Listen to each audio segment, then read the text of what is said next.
and I'll get them answered during the Q&A time at the end of the webinar. Our first speaker is Professor Anna Balsa. Anna Balsa holds a PhD in economics from Boston University and is a professor of economics at the University of Montevideo in Uruguay. She is editor of the Journal of Health Economics and was board member of IHEA between 2016 and 2019. She is currently co-chair of IHEA Scientific Committee for the 2021 Congress. So Anna, if you're ready, over to you. Thank you very much.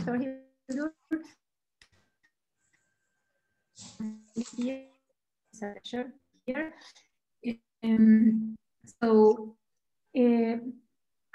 I put together opinions I went over and asked about. So this is not only my views. I've been searching around for tips and advice of other people who I will credit afterwards.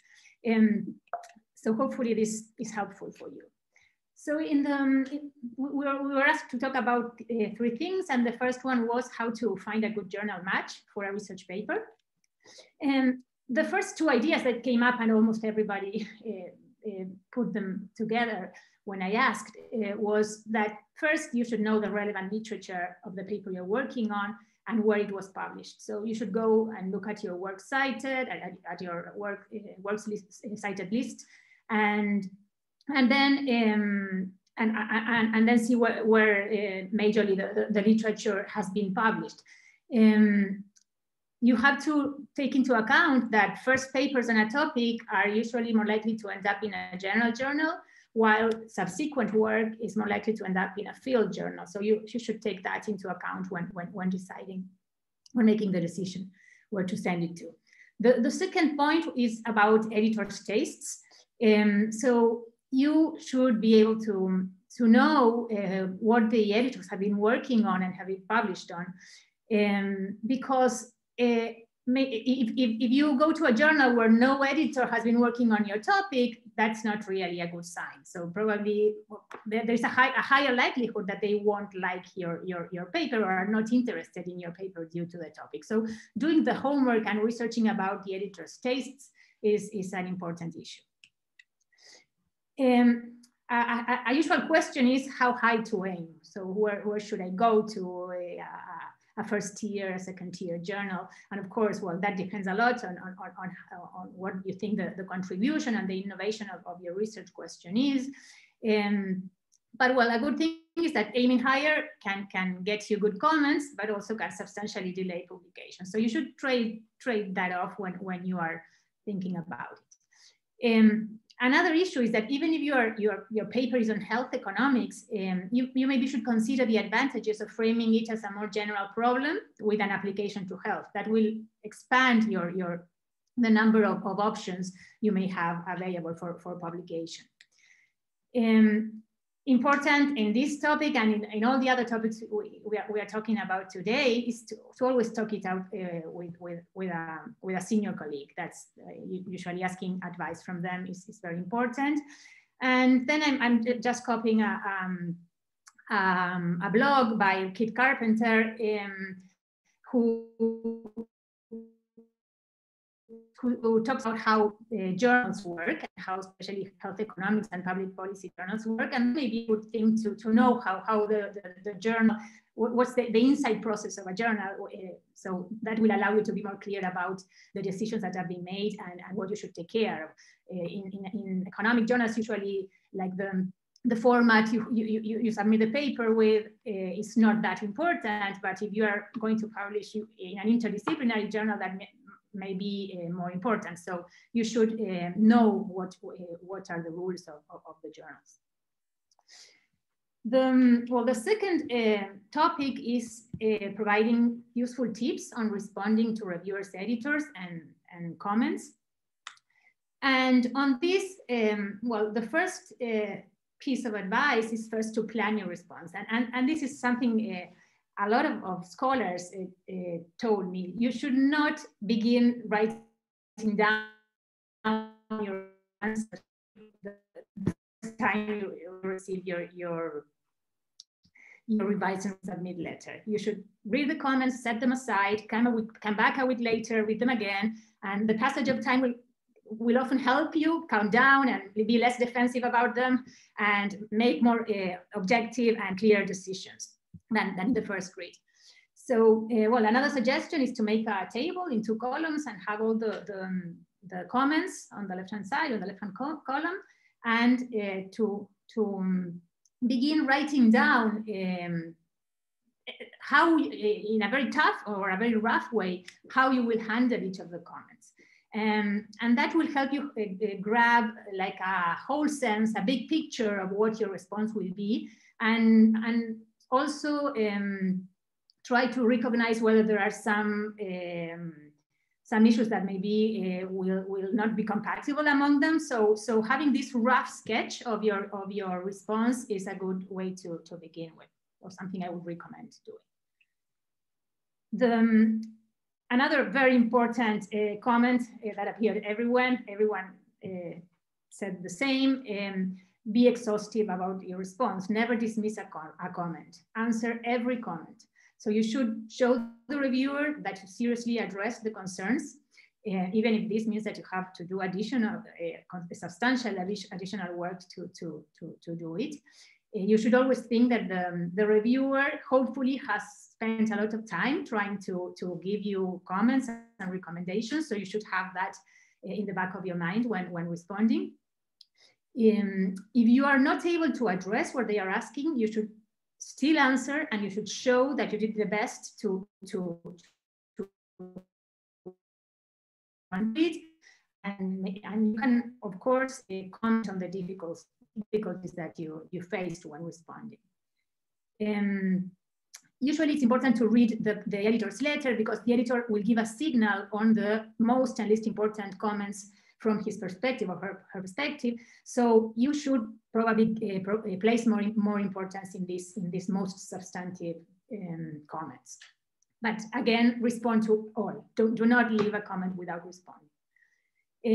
Something I like, but this is not something that appeared in every piece of advice, is that everything is written in the letter to the editor. So I really do not like, well, this is on page 12, footnote 13. I like the footnote there in the letter, but that's very personal. I mean, I would like to read all the response letter without having to go back and forth to the paper. Again, this is very personal. Then, of course, always be polite and thankful. You should always assume the paper is going back to the reviewers. The reviewers may have it wrong. That's sometimes that happens. But when you find that, you should not be on the defense or even aggressive, but you should realize, you should learn from that maybe you didn't explain it well or presumed too much. So I would suggest trying to learn even from the comments that you believe are not right or are not valid, and to suppress this initial tendency to be on the defense. This should help you provide an explanation that is clearer and makes the paper more understandable. And of course, recognize when the reviewer is giving you good comments and suggestions that really add value to the paper. But in addition to being polite and thankful, you should stand your ground if you think that you have a point to make. So don't be shy about doing that. I mean, always polite also, but you should try to make your point when you think you have one. Be fast. So it is important to respond to the review in a fast way, because other papers may be appearing. So then it will, as these papers appear, it will be harder for you to publish the paper. It's important to provide, sorry, I think I have a problem with internet connection. Can you hear me well? Yes, okay. Sorry about that.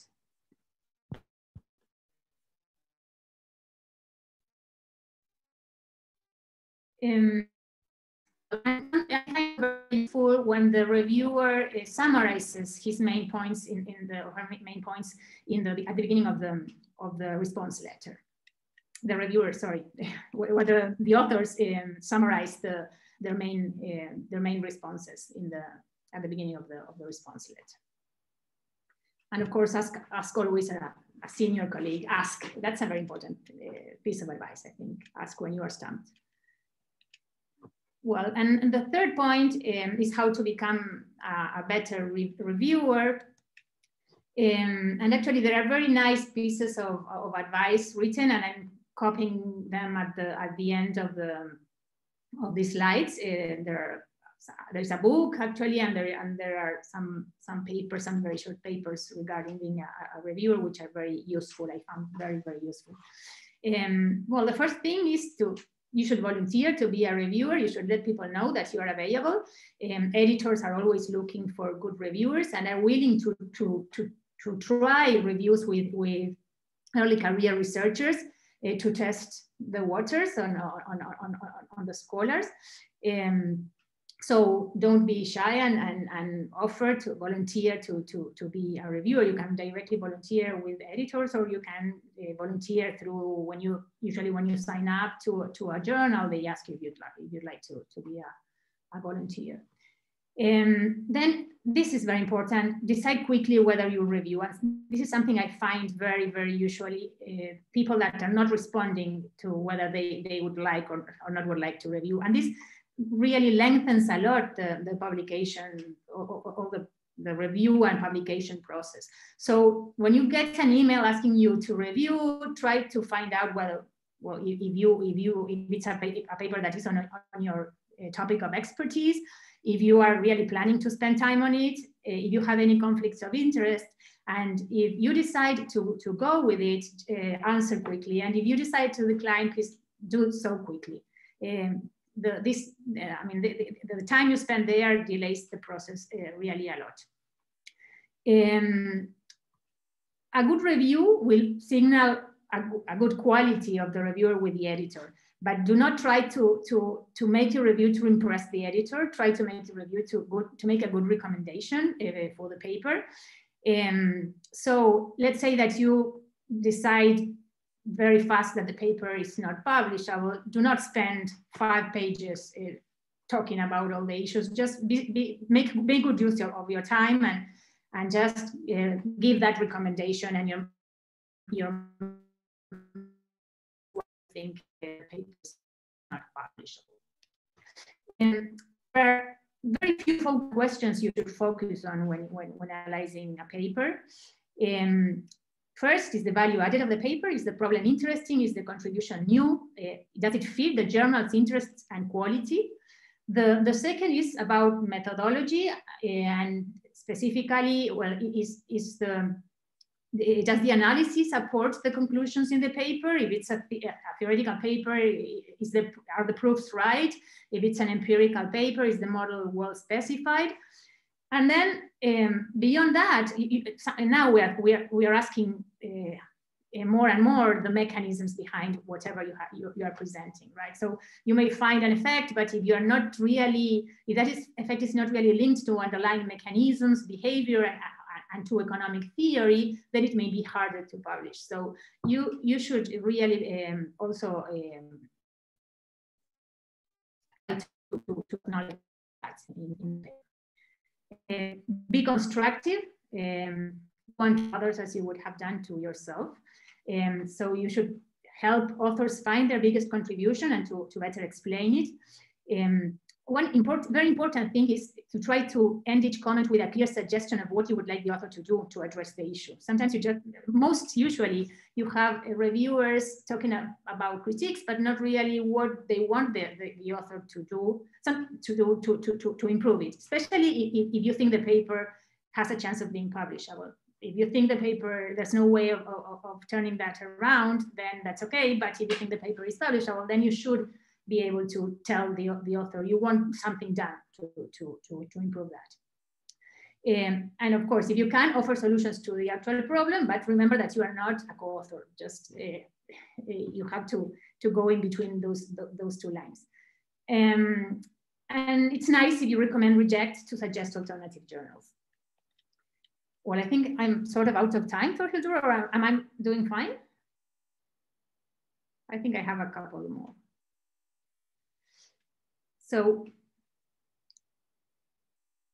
well, in terms of the layout of your referee report, you should have a summary, better in your own words. You should offer a well-structured report, organizing the comments by order of importance, and then provide an overall evaluation of the paper. And one final issue is that the letter to the editor is important.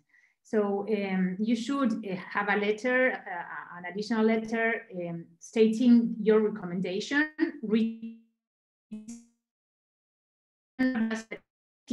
in the systems, in the journal system, but just your recommendation about the paper, rejecting it, you want a revision, or you think it can be accepted. And also you should clearly list in that letter the reasons that led you to your recommendation, and also be explicit about the improvements you're required to endorse publication. And that's very important because you may have many comments, but some comments are not critical for you to accept the paper to go further, and others will be. So you should make clear which are the comments that will be important for the paper to go on the path of publication. And another issue, which sometimes I find it's quite usual, is that there is not a lot of consistency between the letter to the editor and the letter and the comments to the reviewers. So sometimes the letter to the editor recommends reject, and then the letter to the reviewers is in a very nice tone, showing that everything is good. Or so, I mean, always be polite, of course, but be consistent between the two letters. And then to learn about it, read the decision letters if you have them available, and identify which were your comments that consistently led either to the editor to make a decision in one way or another. You can ask the editor if you know him or her what you can do to improve. And also, I suggest that you read the other reports, but not too careful, because sometimes the editor chooses one reviewer for some reason and another reviewer for another reason. So she does not necessarily expect you to come up with the comments that the other reviewer came up with. So basically, these are my and other people's tips. Here I put some other tips that people gave me, how to write a good introduction. That's very important to sell a paper. More on referee, and this paper by Burke, Harvey, and Hirschleifer is quite good. It has very good tips on refereeing, and this book by William Thompson. I remember when I graduated, the first edition appeared, and I used it a lot for refereeing. It helped a lot, and it has many more pieces of advice in addition to refereeing. So I really recommend it, and I thank very much all my colleagues that gave me advice and helped me with these tips. So thanks very much. Okay, great. Thank you very much, Anna. Lots of great pointers there. So next up is Professor Anthony Scott. Anthony Scott is professor at the Melbourne Institute at Applied Economics and Social Research. He is the Health and Healthcare Program Coordinator at the Melbourne Institute. He is a fellow of the Academy of the Social Sciences in Australia, immediate past president of the Australian Health Economics Society, and a board director of the International Health Economics Association. He's currently an associate editor for Health Economics, advisory editor for Social Science and Medicine, and was an associate editor for Journal of Health Economics in 2008 until 2018. So if you're ready, over to you, Anthony. Thank you, Torhilda, and thanks everybody for joining. A lot of what I'm going to say is probably quite similar to Anna, but I'll try and point out the differences. I think one of the things is that journals are quite different. And health economists publish in on the one hand from econ journals, going to Journal of Health Economics, then into more health services research journals. So the way that those journals work and the types of comments you get and the expectations about how you write a paper and how you do the refereeing are actually quite different. So I'll try and emphasize that a little bit more as well, because it depends on where you target your paper. Okay, have you heard of the journal when you're targeting your journal? There's a lot of emails people get these days soliciting submissions to some new online journal. So if it's not a journal you heard of, do your research, make sure it is a journal that you heard of, I think. Do you recognize the names of people on the editorial board? Often it might look a good journal, but you don't really know anybody on the editorial board. You haven't heard of them before. You haven't heard of them in the literature. So really that's an important signal as well. I mean, I know there is a lot of pressure to publish, and there's a lot of health services research and medical journals out there, a lot which you can choose from, and probably get a paper in straight away, but nobody's going to read it. So it's very important that you do know the journal and know what's in it and who's on the board.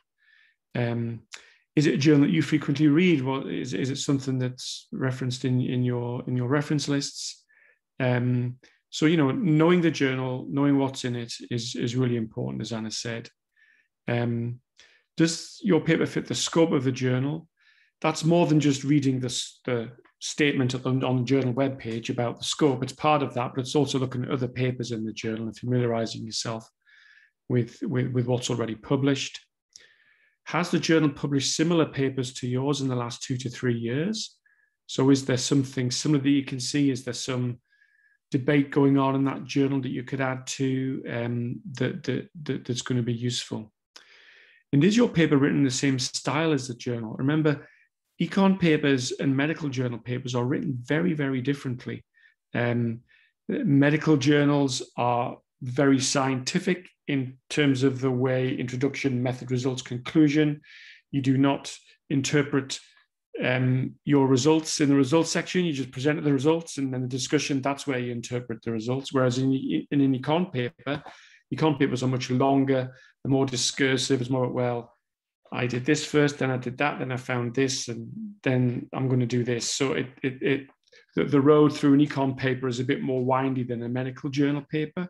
So you've got to, write your paper to match the style of the journal as well. Because if an editor of a journal thinks that it's really written for a medical journal, it just doesn't kind of fit, and that might be one thing that you need to think about. And also, how novel is your research? This helps you decide what height of journal to aim for, I guess. There's novelty in terms of, well, there's this existing method and I've applied it for the first time in this country. There's this method, there's 5 million papers on this, but I use a new data set. Is that novel? Is it a novel methodology? Are you the first kind of paper to look at this issue? Often if it's a narrow clinical issue on the medical journal side, well, you're going to be in a medical journal because it's not of broader interest. So you've got to really kind of think about where the novelty lies and which literature it's best aimed for. Now, be realistic. I've got aim high, be international, and be patient. A lot of early career researchers, you're in a real rush to publish because you know that your fixed term contract depends on it, or you've got confirmation coming up, and you really need to get to meet those criteria. It is important to aim high once, but then you go down kind of the list because it takes a long time, particularly in economics journals. It can take a while to get feedback. So be realistic about the novelty of your paper, which journal it fits, and that kind of thing. But also, aim for an international journal, and be patient with yourself. As long as you've got you're writing papers and they're coming through the system, another career researcher, you'll kind of get on the treadmill after 2 to 3 years of getting the papers out, and it will all happen for you. Usually, you know, I observe people coming out of their PhD, they still haven't published. Maybe at the 3-4 year mark after the PhD, they start seeing everything come out and get on that treadmill. It may be earlier if you publish in the medical field, a bit longer if you publish in economics. But that's important as well. Whatever you do, just be patient and just keep moving forward with things. Useful tips on responding. So, I mean, one of the things is, has the editor taken an interest in your paper? So, as an associate editor of health economics, I get assigned a paper by the editors, and then I have to handle the paper. I have to choose the referees and make accept, reject decisions. Now, if the paper occasionally, I mean, the editors know my interests and will give me papers to look at in my field, but occasionally it's not in my field, or it may be way too technical for me to kind of look at. So then I'll rest more on the opinions of the reviewers than my own opinion. If I consider them the real experts in this field. If I'm also expert in this field as an editor, I'll take an interest and I'll write some comments as well. And I might actually, you know, take a real interest and place much less weight on the reviewer's comments. And it's hard to tell. You can sometimes tell from the editor's response letter, if it's just a standard letter which says, here are the reviewer's comments, sort them out, or if the editor has written a page themselves. That you know, sometimes happens. Depends on the journal, depends on the editors, depends on the topic. So if the editor has taken an interest, you can kind of tell that they've invested some time in it, and that might be a good thing, than the editor relying entirely on the reviewers, particularly if they disagree with each other. I guess the next thing is just make it really easy, as Anna said, for the editor and the reviewer to see the changes made in your response in the paper. You know, write a very structured response, make it clear where everything is. Again, as Anna said, respond to every single comment, even if there's one comment which you don't quite get, just reword the sentence. I mean, you know, just do something to say that I've addressed that. I'm not quite sure what you mean, but just, you know, do the minimum that you can, even if it's something unclear. Responding to stupid comments. Now, you're going to think that when you get your first set of comments or you get even desk rejected to begin with, and you're a bit upset as you do get, and you think half the comments are stupid anyway. Well, you know, as Anna said, just wait a week, calm down, look at it again. And actually, you know, it may be that the referee hasn't read the paper properly.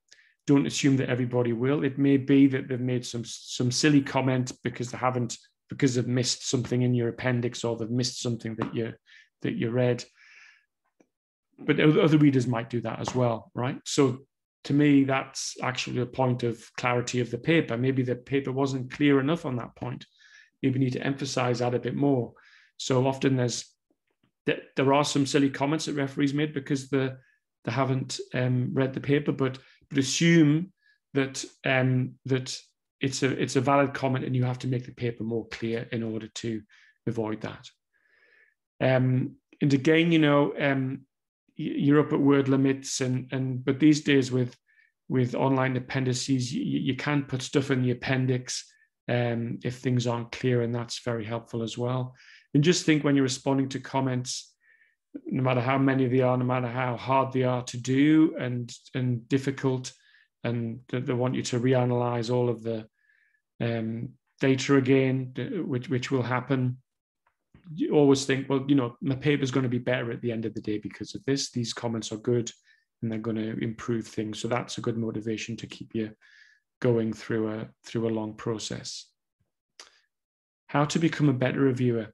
I think about your motivation to review, right? Your job is to improve the quality of the paper and provide comments that are constructive and useful to the author. Okay, so that's really important. You're there to be constructive and not, as Anna said, kind of show off to the editor, but you want to provide some useful, constructive comments. You want to, and you do this in order to strengthen your academic networks, okay? You're going to be corresponding with senior people who are editors of journals. They'll get to know you, they'll get to know your name. You might see them at conferences and workshops, have a chat, so this is about networking for you as well, so you've got to think about that in the longer term. Just to say that reviewing will not improve your chances of getting published in that journal. So, don't think that's going to happen. You're not doing it for that. You're doing it to the networks. And saying that, I mean, don't feel you have to review everything you are sent from any journal. Initially, early on, you want to get on the reviewing ladder and review stuff.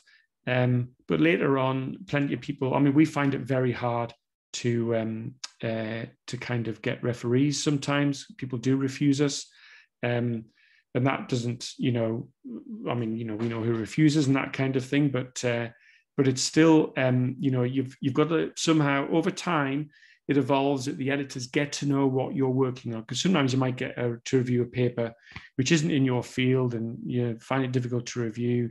But, a note back to the editor saying, well, this is a bit tricky for me, but I'm really interested in this issue, so send me any papers on that is useful as well. Journals keep data on you as a reviewer, okay? This is a big secret.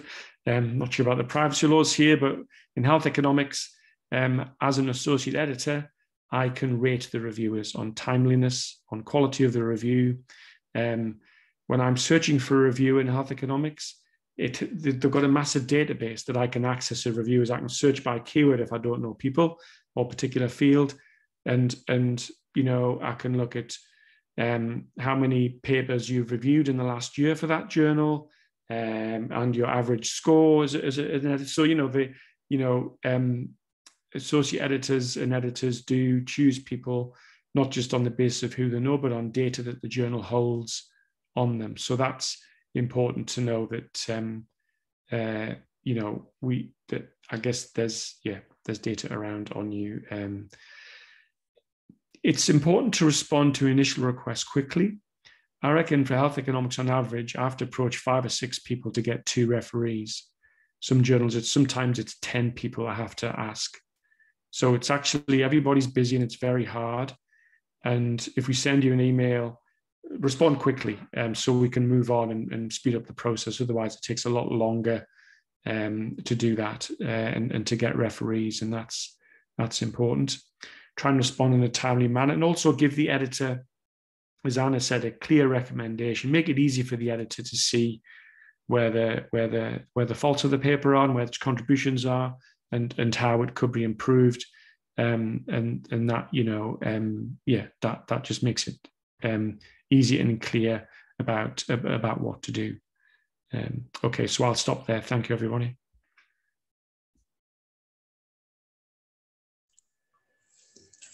Great, thank you very much, Anthony. Many really good pointers there. Thank you. We'll go now to our final speaker, Virginia Weizmann. Before I introduce you, Virginia, I just want to remind the audience to start submitting questions in the chat box. Don't hesitate to share your thoughts, and we'll go over that in the end.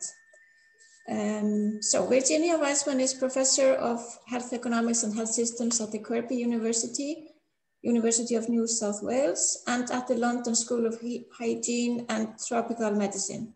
She is co-editor-in-chief of the journal Health Policy and Planning, produced by Oxford University Press. In 2018, she was voted by her peers onto the board of the International Health Economics Association. So if you are ready, Virginia, the floor is yours. Thank you, Hilda. Thank you very much for the invitation to join Tony and Anna in this session. Look, I sort of have a much easier ride now, thanks to the previous 2 presentations. And like Tony, I'm going to try and focus on what I think I can add to what's already been said. But I think it's also important. There will be some repetition, and I think that just emphasizes what are probably really some key take-home messages across all of the journals. So we've heard about these first 2 points in terms of finding a good home for your paper. It is good to see where people are publishing, what you have, what papers you have in your bibliographies. You know, there's increasingly a lot of information on the journal websites and quite detailed information. So for our journal, for each section, we have 5 sections. They all have a list of questions that you can kind of take yourself through to try and navigate to the right section of the journal. I think the other thing to emphasize is that the choice of journal might also be influenced by the type of paper that you're writing. So, you know, our journal, for example, does not publish protocols. Other journals do.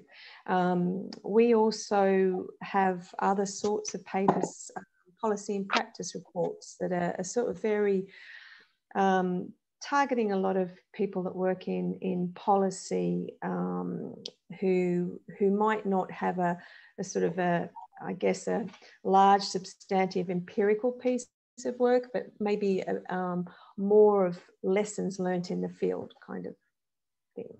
So think about what's on offer for the different journals in terms of types of papers.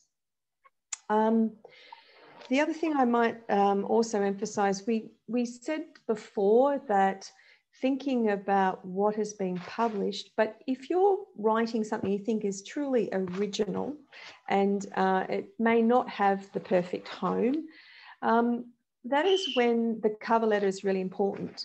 So give it your best shot. Write some kind of pitch around why this paper, for example, there hasn't been much written on it in this journal, but we think that your readership would really approve of this paper and really benefit from this paper. So I think it was Anna who mentioned the importance of the cover letter, and I would really second that as well.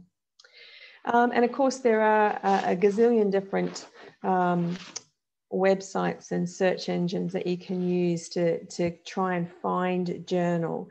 You know, they're a little bit hit and miss, but they're there as well if you need them. Okay, tips on responding to a reviewer or editor's comments. I think Tony made this point, and we have to keep saying it again and again about getting feedback from journals.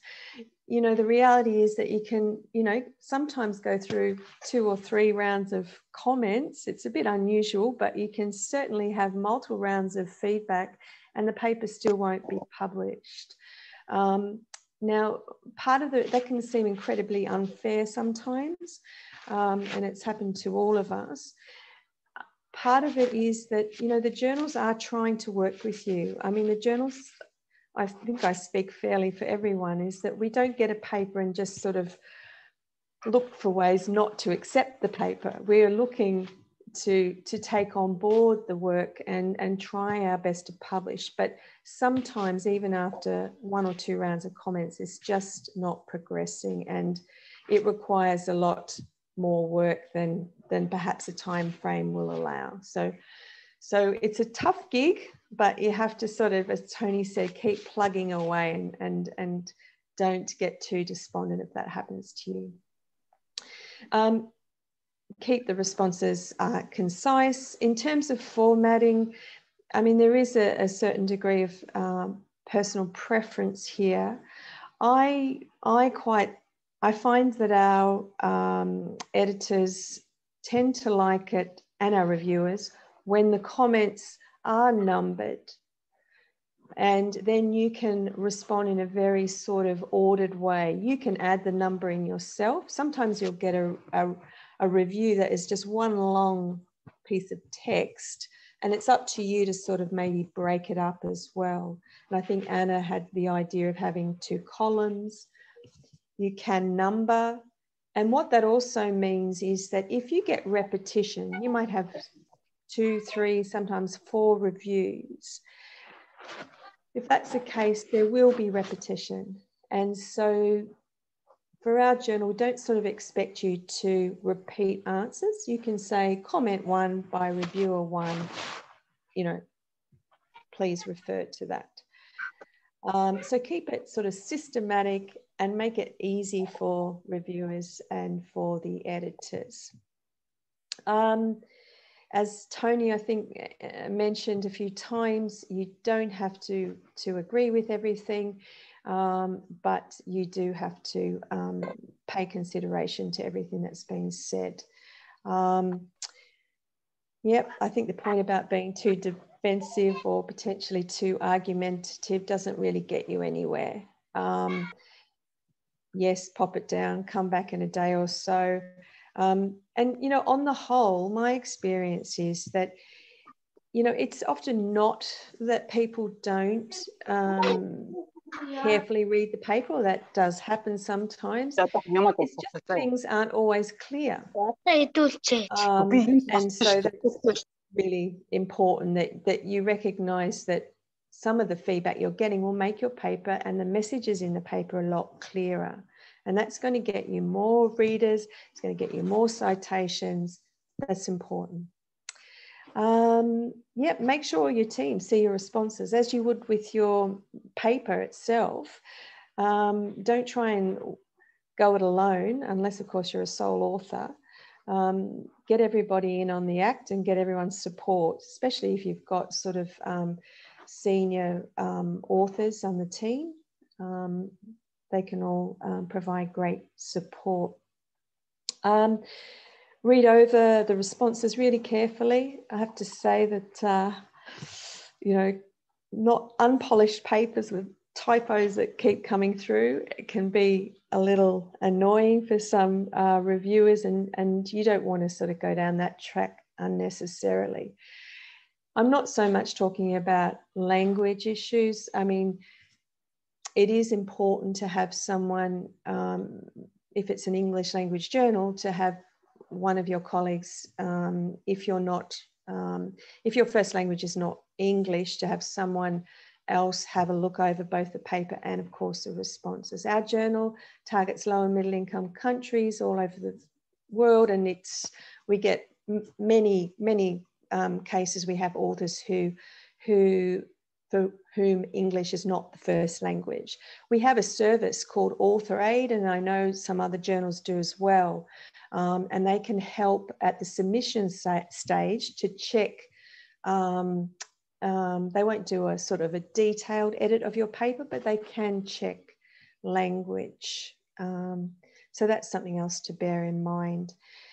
One other very quick thing is that we have statistical reviewers, and we have reviewers, for example, that specialise in systematic reviews, librarians.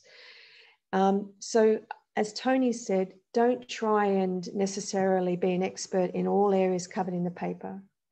It might be that, you know, you can just say up front, this type, you know, whether it's a difference in difference analysis or whatever it might be, that's not my cup of tea. And then the reviewer and the editor are very clear about that. That's very helpful, actually. Okay, last thing, how to become a better reviewer. Look, I think the simplest way, and the way that I certainly started out, was I had my supervisor / mentor shadow me, have a look over my first review.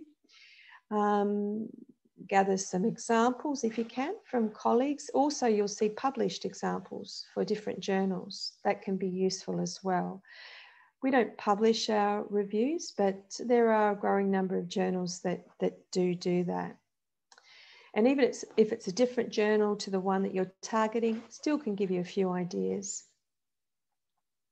Oh, I've already made this point about knowing your limits. What areas, there may be some areas that you can't really comment on. Journals have guidance or checklists on their websites. It's really important to make use of those. It can also be very important to provide an opening statement. The authors also like to get some positive feedback. So as we all do. And so even if you have very limited expectations about the paper, give them something, you know, to encourage them. I've said here that it might be their first paper. They may have spent a really long time running a very long trial. You know, give them something, and just think about it as Anna said, it, you know, the way you would probably like to be treated in a fair and constructive way. I think that's probably it. I think that everything has been covered in the previous two presentations, but yeah, do volunteer to be a reviewer and contact the journals, because there's always a need, and you may well be working in a very niche area that journals just can't easily find a reviewer. Thank you.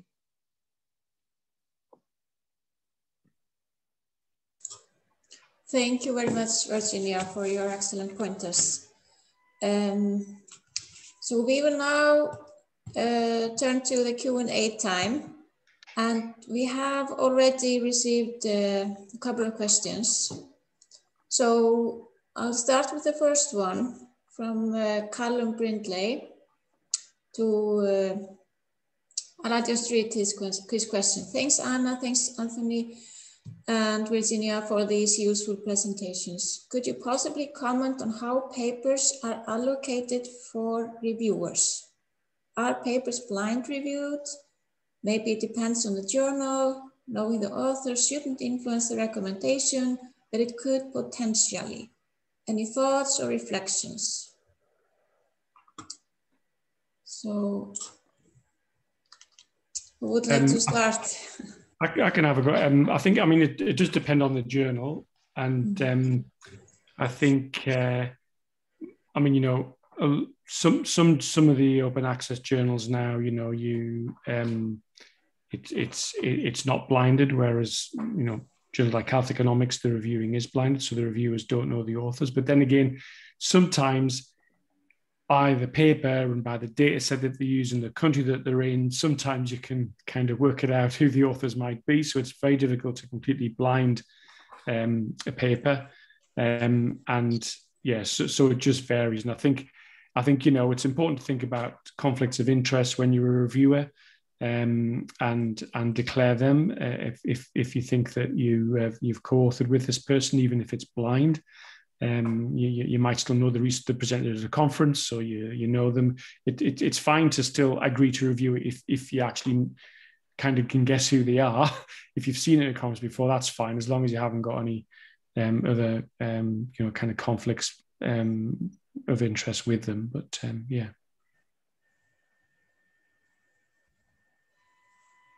Thanks, Tony. Maybe I could just quickly add to that about the conflict of interest. It is often a little more complicated than people think. Often we kind of immediately think about financial conflicts of interest or working with people, but there are many, many levels to it. And I think just having a look on the journal websites to make sure that there's no issue there is important. I think in terms of the question about how reviewers are identified, so I guess there's a few different ways. We have a large pool, which is sort of like a library of reviewers, and that includes authors. So one of the things you might have noticed is that as soon as you publish, you'll be pretty quickly asked to review something. So authors are pretty important reviewers. But also it's about looking at who's published in an area very recently. So it won't just be an existing pool of reviewers. It will be looking at who's you know, published recently on the topic as well. Yeah, and recommendations as well. Thanks, that's great. Thanks, Virginia. Okay, Any other thoughts on this, or should we just go to the next question? We have a question from Shuai Xiao. Thanks for the helpful pointers. And the question sounds like this. I wonder if the panelists could talk about the pros and cons of publishing preprints in health economics. Well, I can take that. I think that given the time it takes to publish in health economics, publishing preprints is a good idea. And I mean, you want your results to circulate, you want comments. I think economics is different from other disciplines in which you are not able to publish beforehand. But yes, I would definitely recommend doing it.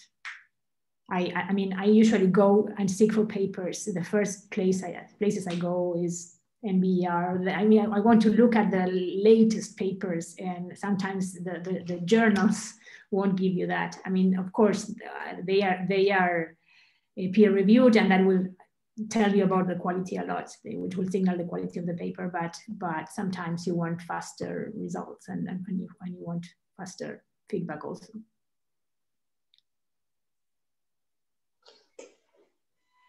Yes, go ahead, Tony. No, you first. I'm just going to say very quickly that check the journal and what's required there, that there's not going to be any issue publishing what you want to publish down the track after preprints. I think that open access and is the priority, and getting the papers out is always is in a timely way is a priority. But just do check if you have a particular journal in mind, then just check that. And you can always write to journals, to editors, and say, you know, like we often have people for health policy and planning who will write to us saying, we want to publish this report on this website, or we want to launch this paper at a policy meeting, and many times it's fine, but it is really good to just check if in doubt. Tony? Yeah, I was going to say, yeah, just check again, but also I'm not sure whether it's the case or not that during COVID, at least, some medical journals were kind of changing their policy a bit with respect to preprints, because they wanted to get research out there quickly. And there are websites, medical websites now, where you can publish not just protocols but also preprints. So I'm not quite sure what the issue there is, but I don't know whether some medical journals are softening up a little bit to allowing things to be in the public domain before they're published in their journal. But that was another thing that I'd noticed during COVID.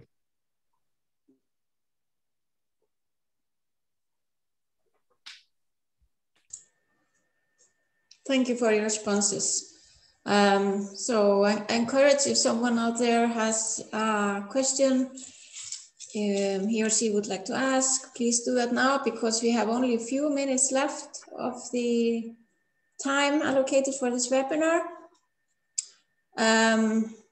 From my perspective, I think it's very important, as all of the panelists have said, regarding that authors should not underestimate the value of a good cover letter.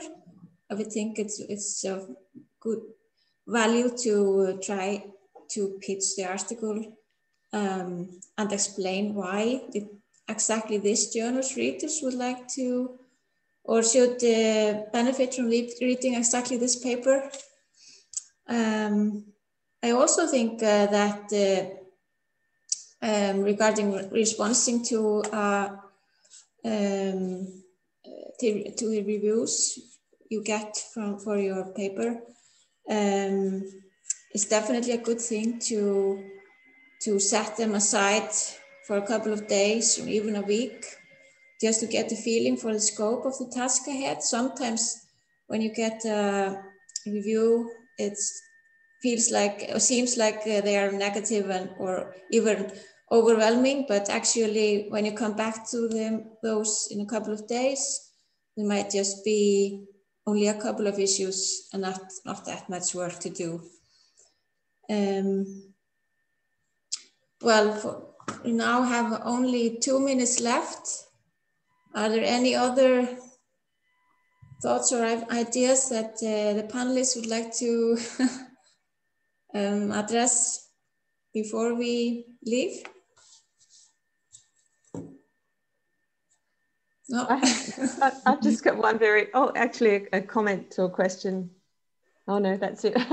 I had one quick comment for Hilda, and it was just in relation to being an author and responding to reviewers' comments, is that you can actually have comments that are quite a bit more fundamental than other comments, yes. and really focus in on those. If a reviewer, for example, uses the word flawed, I think, there's something, well, you've been given an opportunity to respond, so the editor feels that, you deserve that, but maybe, don't spend an enormous amount of time looking at, I don't know, grammatical errors and minor tweaks to the labeling of tables. Really put your efforts on those key issues. It sounds obvious, but doesn't always happen. Exactly. Well, so the time is up now. I just want to finish with thanking you all for joining us today. Special thanks to our panelists for taking the time to share good pointers and to answer the questions. The recording and slides will be made available at the IHEA website. So thanks again, everyone. Bye-bye. Thank you. Bye, everyone. Thank you, everyone. Bye.